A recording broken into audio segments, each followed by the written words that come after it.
Hello and welcome to another episode of the Brooklyn Buzz podcast presented by OTGBasketball.com. I'm your host, Nick Fay. With me, as always, on the Buzz, Jack Manuell. What's up, Jack? The Nets were somewhat quiet compared to some of their competitors, Nicholas, but still some news trickling out from the infamous Zach Lowe of some really interesting trade news involving our boy Spencer Dinwiddie. Yeah, a ton of great stuff. There was a lot of trade rumors, especially with DeMarre Carroll. It felt like he was going to get traded. No really big moves, but like you mentioned, there was a minor move. The Nets traded newly acquired Vaughn for Dante Cunningham. So this move initially, when I saw this, I thought, all right, this might mean Carroll's gone because they wanted to get a veteran in, but that wasn't the case. What were your thoughts on this trade and picking up Cunningham? I liked it, Nick. We've been, grumbling a little bit about Quincy Acey's minutes, our lack of sort of stretch four. Now, Dante Cunningham certainly doesn't, move the needle that heavily, but he is a quality rotation piece, and he has been a legit starter. So, like this year alone, he's, I think, started in over 24 games or so for the New Orleans Pelicans. And a lot of people were questioning the fact that the Pelicans got rid of him because they lack that sort of depth themselves in terms of wing depth. He can nail a three-pointer. We had that sort of the disabled player exception due to Jeremy Lin's injury. I like this move. It doesn't really move the needle that much, but the fact that as well that Dante Cunningham apparently had to waive a sort of trade clause where he had to accept where he was being moved to and not get bought out, and that, in that sense, shows that he likes where he's going, and he likes the situation he's going to in Brooklyn. So there's some positive signs there. Yeah, for sure. It's a veteran to have around. Like you said, he's not going to move the needle. He's not going to do anything crazy. The Nets aren't going to win 10 plus more games because of him, but he's a veteran guy to have around. Kenny mentioned they like his toughness, versatility. He can play the 3 and the 4. I envision him seeing a lot more minutes at the 4, so I don't mind it. Not a bad move. Vaughn obviously wasn't part of the future plan, so they really didn't lose anything in the disabled player exception. I didn't expect them to use it anyways unless they made a bigger trade, so I think it all worked out. Yeah, and I like the fact that this is via Nets Daily, a little tidbit towards the bottom. In the 2010 to 2011 season, Dante Cunningham and Sean Marks were actually teammates in Portland and Chicago, and they were both traded along with Joel Prisbilla for Gerald Wallace that year. So nice little tidbits, and there might be a sort of existing relationship there, similar to what I guess Coach Kenny has with DeMarre Carroll. Guys that are good for the culture. I think Dante Cunningham is going to be a nice little added chemistry piece for a nice mentor, nice sort of veteran guy that can give us some nice leadership, which we lack at times outside of DeMarre Carroll. So good moves all around. Yeah, for sure. Actually, that's a great piece of information right there, Jack. I think that's the obvious reason why they brought him in. Then, Marks knows what he's going to be like, and I think this trade deadline told us a lot about what the Nets think about culture. I think the not making the moves, not trading DeMarre Carroll, not trading Spencer Dinwiddie, not trading Rondae, not trading Joe Harris, keeping your guys and not trading them for scraps, because we know there was deals out there, but they didn't pull the trigger unless it was something they really wanted. I also saw a report early on the trade deadline that said something along the lines that Kenny might quit if they trade DeMarre Carroll. Obviously, it was kind of a joke, but obviously it tells you what Kenny wants and what the Nets want culture-wise. So what did not making any big moves say to you about what the Nets expect the rest of the season? Yeah, I had to listen to the Glue Guys pod today, Nick, and they kicked off obviously talking trade talk as well. And they sort of echoed the thoughts that I was having about the fact that the lack of moves sort of showed the direction, like you mentioned, Nick, the fact that they're not really want to make any sort of quick moves sort of that we would have done in the past, sort of, quick fix moves that are going to just, gloss over the sort of cracks that cause you to become, a sustainable, successful franchise. The Nets aren't going to build just for like 1 year of success. We want sustained success. And with that, as you mentioned, the key word is culture and chemistry. And with that, that doesn't mean sending out guys that are quality, not just players, but also people that form a foundation that is going to be sustainable for the future. Guys like DeMarre Carroll, who may have value now, but even if we were to trade him next year, that value is going to increase if he continues his production because he's going to be on expiry. Spencer Dinwiddie as well has just astronomically grown out of nowhere. So these sort of older guys, these veteran sort of leadership guys, help form the foundation of what's going to be a long, successful franchise. Rome wasn't built in a day, and I think Brooklyn are trying to build something here, and it starts with just holding in the quality glue guys, the quality leadership guys that can build a foundation for the future. Damari Carroll mentoring guys like RHJ, so then RHJ can mentor the new guys that'll come in next year into our draft. We've got our first round pick. We've got a nice second round pick as well. So it's all about just the development and just the future progression and just the fluidity of the organization right now is something that's really, really exciting to see, and hopefully it continues. And I think I trust what Sean Marks and Coach Kenny are getting at. Yeah, I 100% agree with a lot of what you just said. It told me that they care about winning a little bit. They do want to win some more games this season. I think what they would like to do is do similar to what they did after the All-Star break last year. Have a nice little run after the All-Star break, build up some momentum going to the next season. So, and then also I think the perspective of Joe Harris and Spencer Dinwiddie and even Rondae to an extent, you've never really seen these guys do it for a whole season, and you don't know how much better they're going to get by the end of the year. So why not just kind of take a flyer on them and see what's going on? Like you mentioned, Dinwiddie, you can still trade him in the offseason. Carroll, you can still trade in the offseason. Rondae, you can still trade. Joe Harris is the only guy. And with the contract we saw Lou Will get, the extension, that Joe Harris number probably keeps getting a little bit smaller and smaller each day. So I think the Nets feel a little bit more confident keeping him around. And like you said, bringing back the same roster just builds up that team chemistry. Guys just know what to expect from each other. They know their role, and it just kind of allows the team to build up. And I think maybe, just maybe, the Nets think that they're in a little bit better position than maybe even we think in terms of not going out and getting that first round pick that probably was available. Yeah, I think internal development is something that the Nets have really banked on, Nick. And I think a lot of outsiders can see that. A lot of really established sort of writers and media people can see that, from, Zach Lowe to the people at the Ringer. They see what Coach Kinney is building here, and, the growth that we've seen from players inside the organization, from RHJ. Spencer Dinwiddie has become a guy who's getting a first rounder offered for him. Who would have thought of that going into the season, that Spencer Dinwiddie would have been offered to the organization for a first round? Absolutely wild stuff. And I think, you look at, I mean, it's remiss of me to, compare it to the Golden State Warriors, but all of them were drafted internally. And you see the growth and development that they've had, from, Mark Jackson going into Steve Kerr now. The coaching and the development from the assistant coaches and the front office is something that you bank on. The Brooklyn Nets, I think in the Forbes released earlier this week, that were the sixth most valuable franchise at over $2 billion. That's something that's absolutely huge and surprised the shit out of me, pardon my French, to be honest, because, yes, the Brooklyn Nets are in a really established market that is New York, but they certainly haven't had the success.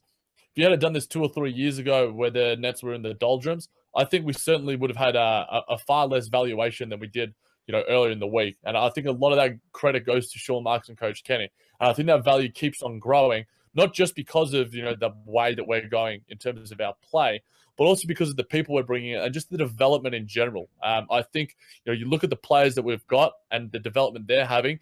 Internal development can be just as valuable as, getting these assets, because you don't know what these assets could be. We know what we've got with Spencer Dinwiddie, Rondae Hollis-Jefferson, Caris LeVert, D'Angelo Russell. Let's bank on that. Let's bank on ourselves and what we're going to turn these guys into. And I really like that. And more importantly, they know what type of guys these players are. Drafting a new guy, you don't really know. You do the interviews and all that stuff, but when things get tough, that can change real quick. So it's definitely an intriguing thing, and I'm excited to see what they can do. Also, the practice facility helps. The performance team, we've heard about the performance team probably more for the Nets than I've ever heard in the past. Players are really, giving them credit. Damari Carroll, D'Angelo Russell, a lot of these guys have been giving them credit. So definitely appreciate that. All the little details are always what makes a difference for teams. What would you say is the goal for this season, Jack? What would be, the win total? What do you want to see, after we saw in the trade deadline, they didn't make the trades and they have this team together for the rest of the season? What do you expect? What's your goal for this team?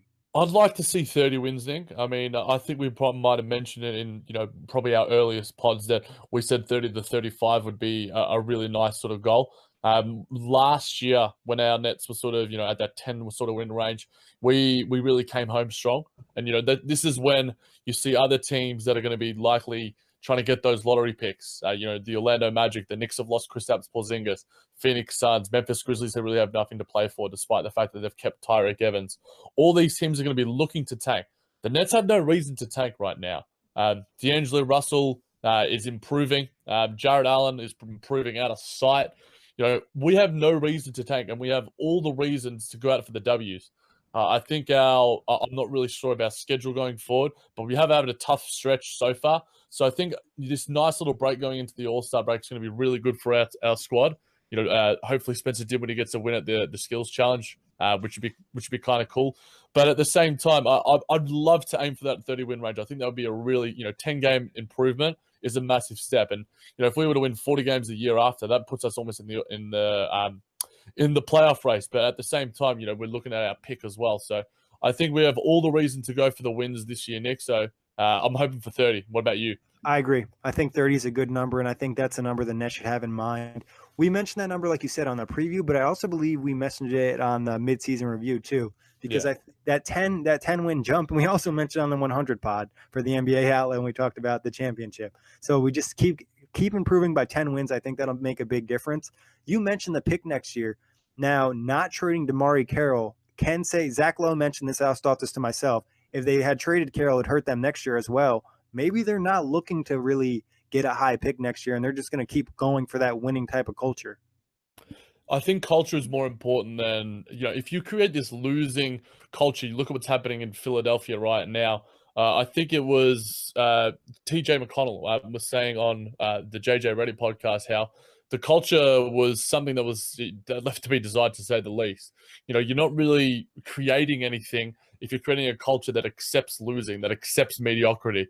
I think the Brooklyn Nets are going for something bigger than just, salvaging for draft picks. Plus next year, the ping pong balls fall whatever way you want. It says the percentages, whatever it may be.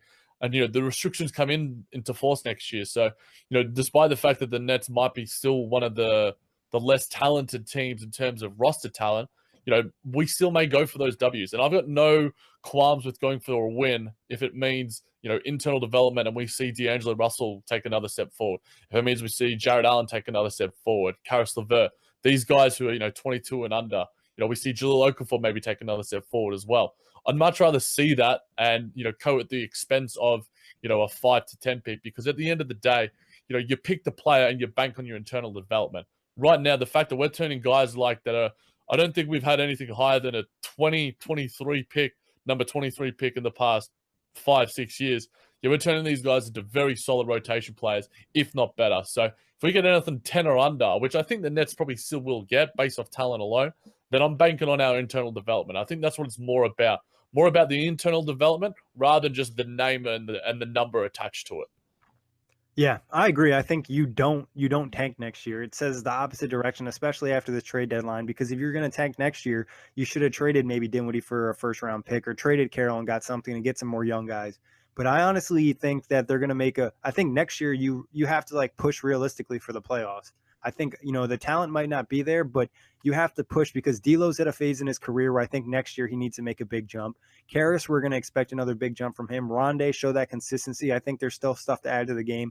We saw the improvements that everybody made over the summer. If they can make, obviously, they're not going to get as good as they did last year, but even just a small growth in their game, I think it would make the team a lot better. Obviously, Jeremy coming back, maybe 1 or 2 free agent signings, nothing crazy. I could see the Nets really making an effort to push for the playoffs and establish that winning culture next year. And I'm not saying, a high seed, but I could see them trying to fight for an 8th seed. They end up in the lotto with a teen pick. Like you said, they've done great in the 20s. Imagine what they could do a little bit higher. Exactly. And you look at what the Pacers are doing right now, guys that are sort of on the fringes of the playoffs, the Knicks are around that range. The Nets could certainly be knocking on the door. And I think with what we're building right now in terms of, the decent amount of assets that we get, everyone's knocking or what's the point of getting a second-round pick? Well, if you look at all the second-round picks that were traded yesterday, there are assets that can be attached and can be quite valuable when you're making deals with different teams. So, the Sean Marks is building up a nice little sort of kennel, in a nice little chest of assets. And I think the main thing is the players that we've got are showing progress. And if they continue to show progress and they continue to improve their games and their leadership, and I think, the communication needs to stay there between the coaching staff and the players, and the direction needs to be set in stone.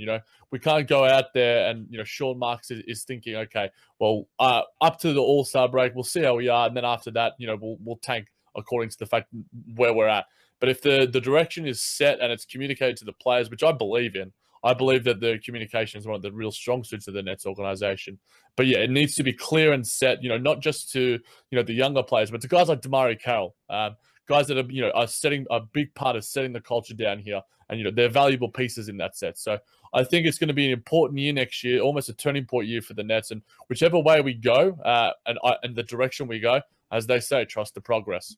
Yeah, honestly, it will be a big year. And I think this final stretch will say a lot too.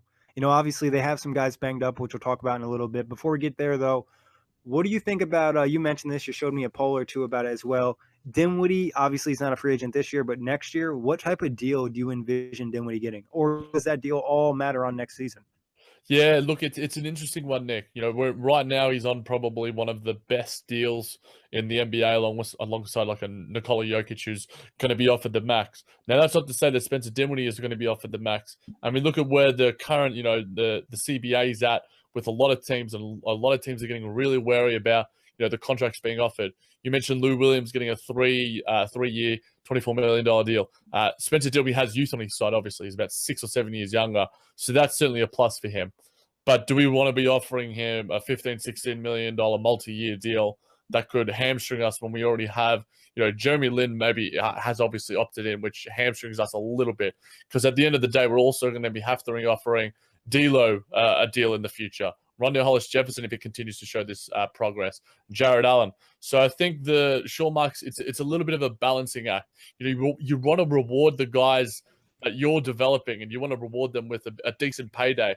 But I think somewhere in the $10 to $12 million range, sort of what Jeremy Lin might be on now, is going to be a much more elevated deal in the NBA until we get those bad sort of Mozgov, Evan Turner, Alan Crabb contracts off the books around the NBA, which I think is probably about 2019, 2020. Then that's when everything will level out. But for now, I think we could be able to get him on a somewhat cheaper deal, which sort of works for the Nets because Spencer Dinwiddie is obviously a wanted commodity. And by that stage, he'll probably still, be a very much wanted commodity. So it's going to be a balancing act on whether we trade him again. Like, is he still gauging that interest, or do we re-sign him? I mean, I'd like to re-sign him, and hopefully we can get him on the cheap.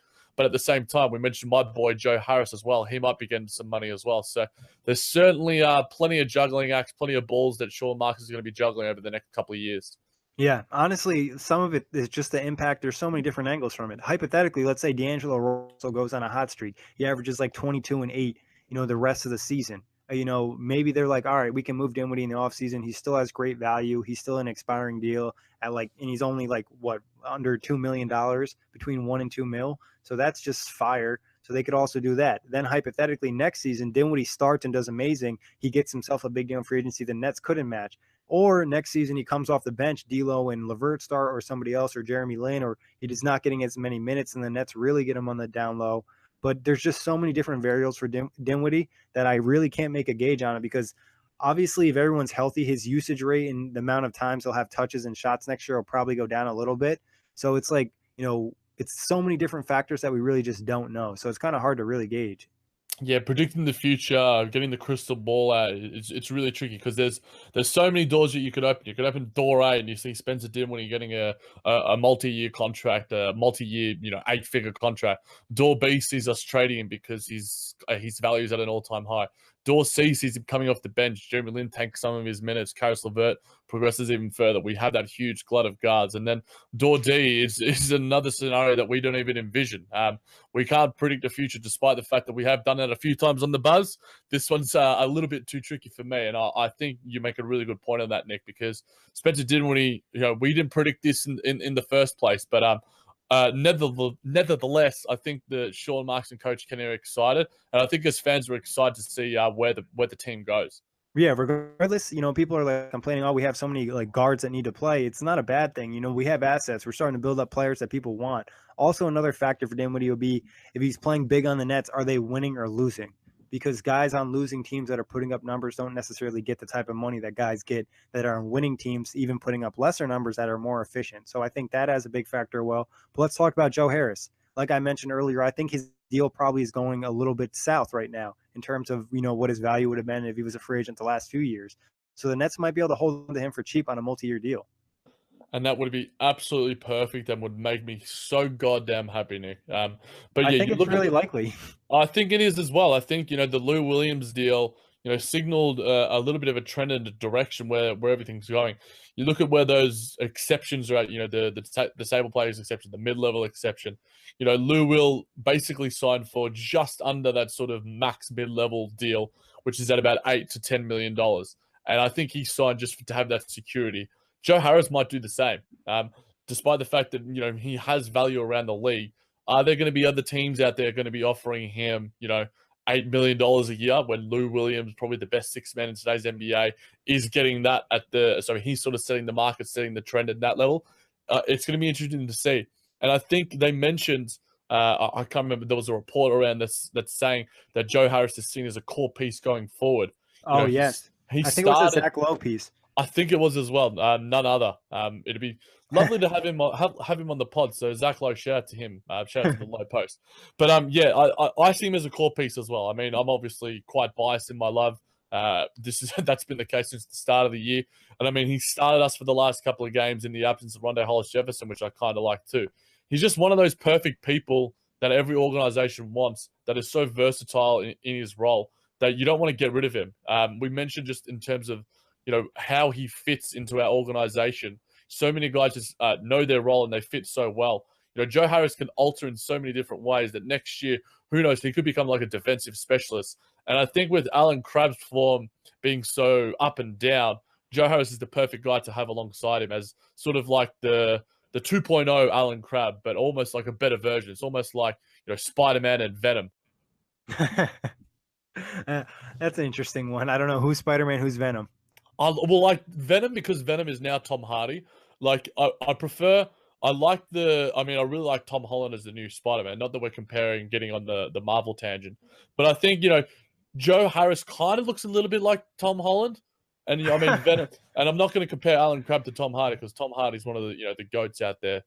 Bane and Revenant, it's absolutely wonderful. Make sure you check out any of Tom Hardy's movies, guys.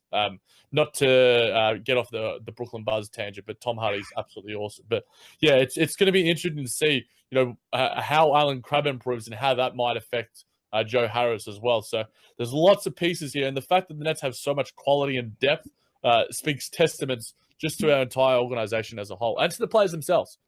Yeah, and Joe Harris, like you said, in Kenny's system, having two shooters like him and Alan Crabb is definitely an asset. And Joe Harris, I think, would take a discount to stay in Brooklyn. He seems to love it. Obviously, he's had more success here than he had in Cleveland. And the Nets will probably also offer him a bigger role than he probably would get in most places. Same thing could probably be said about Dinwiddie. He might feel more comfortable here. They both ascended these guys who, I hate to say it, we're probably fringe NBA players because of the situation. When you're cut from teams like that, you're not big name players. You don't always get your chance. And you have to work your way up in the G League. But it turned out the Nets picked them up and they've just really exploded. So I'd hope to see them both in Brooklyn Nets uniforms for the next 5 seasons. I don't think they're all-star players, but they're definitely role core players you can have around. And Dinwiddie, it's still kind of a little unknown about how good he can be. And that's the exciting part, and that's the part we mentioned about the unpredictability about him. But I think one thing that you sort of hinted at there, Nick, I think continuity and stability is a huge thing in today's NBA. You look at a guy like Isaiah Thomas, who's been chucked around 5 million teams, Lou Williams the same. I think stability is one thing that a lot of NBA players crave. D'Angelo Russell mentioned it. Coming to the Nets and early on in his time, the fact that there was structure to sort of what's going, it's sort of like a college sort of structure that's happening with a lot of the young guys, and they sort of crave that and they're loving it.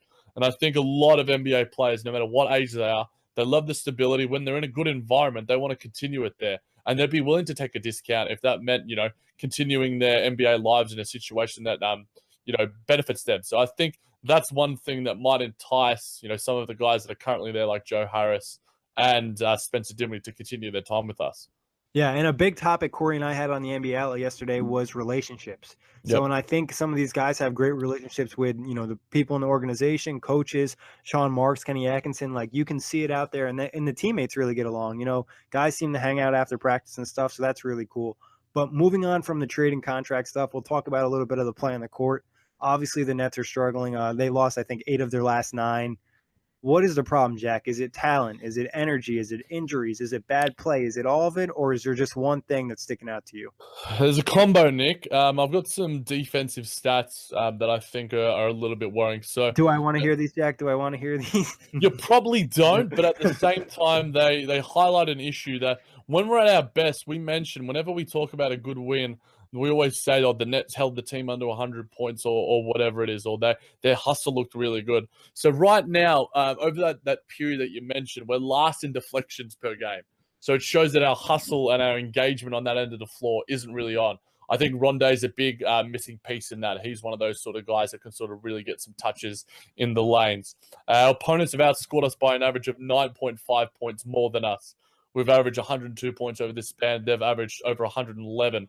We have the worst defensive rating over that period at 115.6 and the third worst net rating. Our opponent field goal percentage from three is 40%. Ours is a paltry 33.7. The opponent field goal percentage as a whole is 47.3, and we're scraping under 44%. We are contesting the most 2-point shots per game, which is a nice little sign. But over that period, our perimeter defense has been the worst, the second worst, at 18.6 shots per game. I think just above the Toronto Raptors. So there's positives in the sense that, we're contesting 2-point shots, but our perimeter defense, which we've harped on quite a bit, and I mean, missing Rondae Hollis-Jefferson is a big factor, and Caris LeVert, you could probably say that those are two of our best defensive players. It might be personnel, but at the same time, we always harp on that next man up, and maybe D'Angelo Russell has an effect on that as well due to his sort of finding his groove.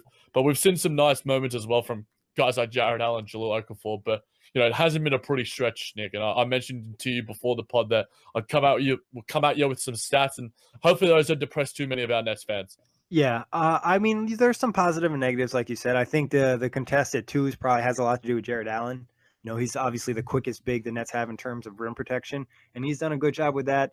The 3-point contest probably is a little bit of getting caught on screens, and also just like lack of energy. That extra effort on contest really always makes the smallest difference, can make, the biggest deal in terms of the shot. And then, like you said, Caris and Rondae being out, I believe Caris leads us in deflections on the season. So not having him, not having Rondae, and even when we did have Caris, he wasn't 100%. He wasn't playing big minutes. And then, like you said, getting D'Angelo back, who's not 100%. He's not running, playing with the same aggression that we saw earlier in the year.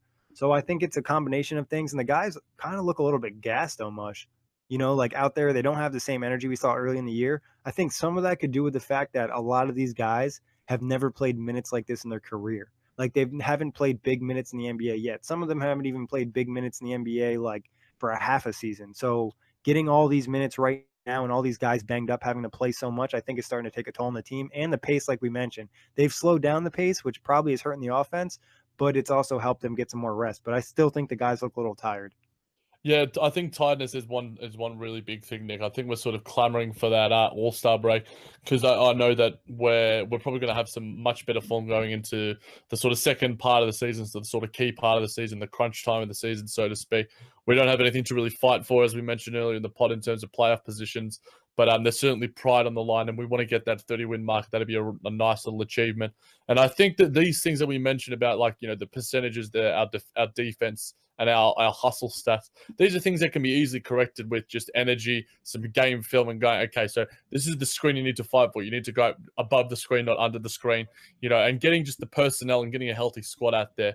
Rondae's absence, I think, if you had to mention the fact that Rondae misses 20 games or whatever, it's like, oh, okay, well, it's just Rondae Hollis-Jefferson. He might be a good defensive player, but he doesn't really add that much in offense. But, his offense is, he's 15 points a game or thereabouts. He's 6 rebounds. He's a really nice passer. It's improved out of sight.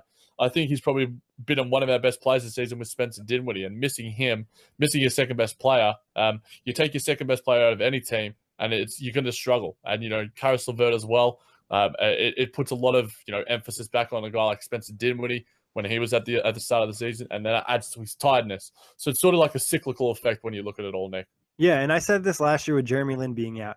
Obviously it hurts when a player gets injured and he's the second best player in your team like last year. But the fact is that when the Nets are not as talented as they are, when they're lacking those big names and across the board, and they only have a few guys that are really good, like losing any of those guys hurts more than even if, Golden State were to lose their best player, they still have plenty of guys. You know what I mean? When the Nets have to bring guys in, they got to bring in guys who you don't necessarily want to play. And no offense to them, it's been tough, for them as well, trying to get their groove in the NBA with other guys they haven't really played with. So, but I agree with you. I think Rondae's impact is kind of undersold. And like the same thing with LeVert defensively. Obviously, he's struggled at times, but he's been on ball pretty good. But Rondae's energy, and I also think like not taking anything away from Jarrett Allen, but probably Tyler Zeller was a better communicator, where Jarrett Allen's still kind of developing those skills, communicating with the rest of the defense. I think that's something where he could really become dominant and help the team, because what you usually need, when Boston was so good with KG was telling everybody where to go, what to do, where the screen was coming from, and you don't necessarily see that with the Nets. And when the Nets are playing great defense, it's that team defense where they're going all in, they're going over screens, they're closing out hard because they have faith that the guy has their back. And right now, I think the team defense just isn't there, and the communication needs to get better on that side of the ball. Yeah, I think Damari as well struggling a little bit. It's not really struggling, but I think, obviously he's having to play some heavy minutes at the 4, which isn't by any means ideal in terms of where we want him to be playing long term. Yes, it's nice in sort of short spurts where we play those small ball lineups, but it puts an increased load on him, like we mentioned with the other players. And I think Coach Kenny mentioned today via I think a Nets Daily reporter. Coach Kenny says he doesn't think that the Nets can live with DeMarre Carroll starting at the 4, and he thinks that the addition of Cunningham will hopefully help us. And I think that's a good point as well. Dante Cunningham could come out there, add to that wing rotation. You can never have enough good, capable wings. They're hard enough to find in today's NBA. And I think, he could be a nice piece to fit in. And even when Rondae comes back, he's probably our best stretch wing, so to speak. If you want to count DeMarre Carroll, he's probably our best as well. But Dante Cunningham can shoot the 3. So I like, his fit. And I think, for the 30 games or so that we're going to have him, I think it's a nice little addition. Yeah, not a bad veteran to have around, see what he can do. I think a lot of these minutes will probably get the 4, like you said, filling in for Rondae. If AC's having a bad game, we actually can take him out because somebody else can go in there. So Kenny doesn't have, I understand people get so mad that he sticks with AC, but I do understand the fact that he values spacing so much. And AC is the only guy that can bring somebody out a little bit. Jarrett Allen brings him out of touch, but you can't play him 35 minutes a game. So having Cunningham gives Kenny another piece, which I think will really help him and made him feel good. But we mentioned Rondae and LeVert being out. Anything you want to touch on with them? I guess LeVert, I hope a full recovery. That was a tough hit he took from the knee. He also sprained his knee, which looked kind of gross down there too. And just to see him gushing blood like that was just sad. I was like, damn, that's my boy. Yeah, it wasn't the prettiest of sights, that's for sure, Nick. I think a lot of our guys were really shocked a little bit by it, and it certainly left us a little bit shook in the sense. DeMarre Carroll had some comments after the game, sort of saying was the play clean or dirty? It's past the fact now, but hopefully the main thing is when it comes to things like concussion, you just want them to be 100% healthy, and I think Caris LeVert, it's going to be, he should be fine. He can take all the time he needs. It's lucky that we do have, a guy like D'Angelo that's coming back. So I think he could benefit from some time on the sideline. Just get himself 100% right, because, we don't want any guys coming back too soon. There's no point in coming back. We're not in any sort of rush. He's not in any sort of rush. Fingers crossed that everything's okay on his end. And yeah, the Rondae Hollis-Jefferson injury, that little groin strain, it was listed as a day-to-day, but he's been out for, I think, 7 or 8 games now. So hopefully he's back sooner rather than later, because he's a really valuable piece. And in terms of our starting lineup, whether he comes back and he slots right back into the starting lineup, it's going to be an interesting sort of scenario, because that starting lineup has sort of been rotating quite a bit. We look at Jarrett Allen, Quincy Ace, and Joe Harris have had some time in there as well. So it's going to be an interesting a few games ahead for 2 of our sort of young up-and-coming pieces. I wouldn't be surprised if they sit them both until after the All-Star break. Yeah, that's fair. I think that would probably be the smart thing to do. There's no risk. Maybe Rondae sooner. With Caris, I'm not taking no chances. Concussions are no joke. He could easily get, end up on the floor in a game real quick. So, let him get 100%. And like I mentioned before, I think the Nets are going to come out recharged for after the All-Star break. So maybe they implement a new lineup. They get D'Angelo in there. Talking about D'Angelo, obviously he's getting back. He's coming off an injury. It's tough. He's a young player. What do you think is the biggest issue for him right now? I think he's still finding his way in the role. Greg Logan, one of a Newsday guy via Twitter, when he was at the shoot-around today, admits that he's adjusting to coming off the bench compared to his normal starting role. We mentioned in the pod when we would see D'Angelo starting. I think that's where D'Angelo feels most comfortable. He said, I think when he was communicating with Coach Kenny and some of the coaches, that they wanted to sort of cut down on his turnovers. But I think that's part and parcel what you're going to get with the D'Angelo Russell package. Despite the fact that he has only had a couple of games back, in the games that he has been back, he's only had 2 really bad turnover performances, one with 6, one with 7. The rest have only been 1 or 2. So I'd prefer to see him alongside of Spencer Dinwiddie, because in that sense, you can share the ball handling duties. I think Coach Kenny and D'Angelo have communicated really well, and I think they've got a really great rapport. I mean, you have to when you have your point guard, and I think he has that with Spencer Dinwiddie as well. I think both of them have mentioned the fact that the focus is the long term. I'd like to see, we saw that sort of breakout game from D'Angelo Russell, but then his minutes sort of went down, which was a little bit strange. So I think I'd like to see, if and him playing, not in the clutch as well. If we're really, maybe he's still not at 100%. That remains to be seen. I mean, we don't really know what's going on behind the scenes, but I'd like to see him moved into that starting lineup, playing alongside a Spencer Dinwiddie, and then, I mean, it leaves us a little bit waving. Who do you take out of that starting lineup? Is it going to be Allen Crabbe, who's now hit, somewhat of a vein of form? But I'd like to see D'Angelo starting. I think there's too much sort of credence given to Allen Crabbe's, up and down form. When he plays a good game, it's like, oh, okay, we've got to keep him in the starting lineup. But yeah, it's going to be interesting to see whether he can force his way into the starting lineup. I certainly think he should be. Yeah, Crab's a weird guy, to be honest. Where the Nets treat him a little bit different than the other guys, I feel like sometimes. Like, Yeah. they're kind of worried about his confidence, because you see Kenny pull guys after they make stupid mistakes all the time. Like, he's done it to Dinwiddie, he's done it to DLO, he's done it to LeVert, he's done it to Rondae. But I've never seen him do it to Allen Crabbe. And no offense to him, he's had plenty of mistakes where should have gotten he should have gotten pulled right away. So, but like you mentioned, D'Angelo, like, I think the bench role is hurting him a little bit. Going into it, you're like, oh, not as much pressure on the bench. It's going to be second tier guys. But just think about this. He played with a lineup the other day. It was like Isaiah Whitehead, Nick Stauskas, James Webb, and like Okafor. Like, no offense to those guys, but it's going to be tough not to have a lot of turnovers, because the defense is completely focused on you. You know what I mean? So if he's in a starting lineup or he's with Spencer, having somebody out there, when LeVert was out there, I think it made it a little bit easier, someone to take the pressure off a little bit. But if LeVert or Dinwiddie aren't out there with him and he's trying to get in his rhythm, it's really easy for the defense to key on him, trap him, just make a life a lot more difficult. Same thing with D'Lo. I think after the All-Star break, I think he has to be back in the starting lineup, and he has to get back into that, high 20 or low 30-minute range. Yeah, he was playing some really elevated minutes before that injury, Nick, and we know that the young guys want to be out there. And Brian, in terms of his minutes, Brian Fonseca of Nets Daily mentioned that, but he doesn't know how many minutes he's going to play ahead of time. It's sort of decided by Coach Kenny, the performance stuff. And I quote, "I have no idea, honestly. I just show up to the game and play. I don't really worry about their communication." So it's good to see that D'Angelo Russell has that sort of, he doesn't really care what he's doing. He's just out there playing his role. But it'd be nice to see, 25 minutes or more, because when we see him play those higher minutes, because, we go through the games that he's been back so far. He's played 14 minutes, 14, 14, 15, 21, 20, 16, 24, 18, 20, and 17. It's been fluctuating. You'd like to see a bit more consistency and going up. But, those 19 and 17 minutes, despite the fact that he played 24, which was sort of a mini breakout game, and when that 16-minute game where he played like 22 points and a 5 rebound, and he just had a great game. I want to see, those 25 to 30-minute range like you were mentioning. He's looking healthy enough.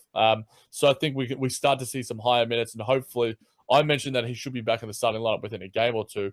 I hope I see it sooner rather than later as well. Yeah, I agree. I'd be happy to see him pick up some big minutes. And I think you just need to make a change. And I think going, this bad stretch, 8 of the last 9 losing, like, it's time to probably make a change in the starting lineup and getting, they need to get some wins, especially like we mentioned, not making the trades. I think getting wins right now is important. You have some of these teams that are mediocre. I think over the next 10, 12 games, there's definitely some winnable ones in there. And the Nets need to really convert on that and get themselves on some momentum to build into next season. But before we get out of here, Jack, anything else you want to touch on? Just a massive shout out to Jarrett Allen's game the other night. First Nets rookie center in over 30 years to record 10 points, 10 rebounds, 5 assists. And I think the past 8 games, he's had double-digit performances, lots of double-doubles. If he was, we were redrafting again, like if maybe you should get Corey to do another little redraft at the All-Star break of this year's class. I'd be surprised if I didn't see him in the top 10, top 12, because he's been absolutely outstanding. Massive shout-outs to our boy. Yeah, I mean, he's playing like one of the best bigs in this draft class for sure. And I think the poise that he has and the development we see every game, I think it's remarkable. Usually from rookies like this, they'll have a couple good games and then they'll have a couple terrible games. But it's not like Jarrett Allen has had any terrible games. Yeah, he's had some bad moments where he's got bodied by big guys and got a shot blocked at the rim, but nothing that's like, wow, that was just a terrible performance. Every game you kind of want Jarrett Allen out there at center. There's nobody else you'd rather see out there in most cases.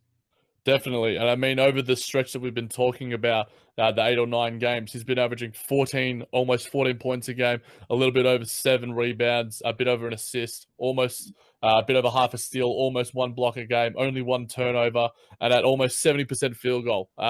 And all in less than 25 minutes of play. So those are all great numbers. And, I think the break will come at a nice time for him as well. I'll have to sort of readjust, see where he is going forward, because we mentioned, the skill set that he has going forward, everyone's sort of saying, Clint Capella version, but Clint Capella isn't going to have many 5 assist plus nights per game. That's a really interesting dimension to his game. That's going to be really fun to see. If we can have, our motion sort of offense system allows our bigs to sort of be really involved in it. So that's something I'm really excited about. I love seeing bigs passing. You see what Andre Drummond's doing right now in a revitalized season with Detroit. I certainly think that, that shows you that the bigs have a really nice, really expansive role in today's game. And Jarrett Allen, as a baby in this net system, exciting times ahead. Yeah, it's a game changer when your big can pass, especially if he's a roller like Jarrett Allen is. Usually a lot of these guys get the ball in that situation, around the free throw line to the top of the rim. They don't know what to do unless they're right in front of the rim. They can dunk it or lay it in, or it's a wide open lane. We've seen Jarrett Allen take a few dribbles, stop, or get the ball, turn his head, make a pass to the corner. Now, and it works out so perfectly because of the Nets run the spacing system that Kenny wants, and they have a shooter at the 4, or hypothetically Rondae's cutting to the rim. It just puts a ton of pressure on there. I've also seen Jarrett Allen have a couple like push/teardrop shots, and I think if he adds something like that, he's just going to be dynamic in the pick and roll. If he keeps adding this passing, it's just going to give the Nets just a great overall center. And like, no offense to Brook, like I love Brook, he's probably one of my favorite players of all time, but he couldn't do a lot of the things that Jarrett Allen's already doing that we've seen. Like Jarrett Allen's probably going to average more rebounds this season than Brook averaged last year, and he's probably going to average more assists possibly too. Like Jarrett Allen's really impressing me. It's ridiculous, Nick. The fact that we're getting all this out of a rookie center. We got something special here. And a non-lottery pick too. A non-lottery pick. We mentioned earlier in the pod the fact that we've never had really anything under above a number 20 pick in the past sort of 5 years. Caris LeVert, I think it was about 22. Rondae Hollis-Jefferson, 23. The development of the Nets' internal development and our player development is remarkable. And if we can turn a guy like Jarrett Allen, who many were saying was lottery bound, and he sort of slipped through the cracks a little bit. The Nets got their guy, and I think when the Nets sets their sights on someone and they know how to develop them, man, it's going to be fun to see. And I think a lot of players, a lot of rookies, a lot of rookie classes looking forward are going to be like, I can see what they're doing out there in Brooklyn. We mentioned that earlier in the pod in terms of the system that they've got right now and the facilities. It's going to be great things ahead for a lot of young, budding Nets prospects.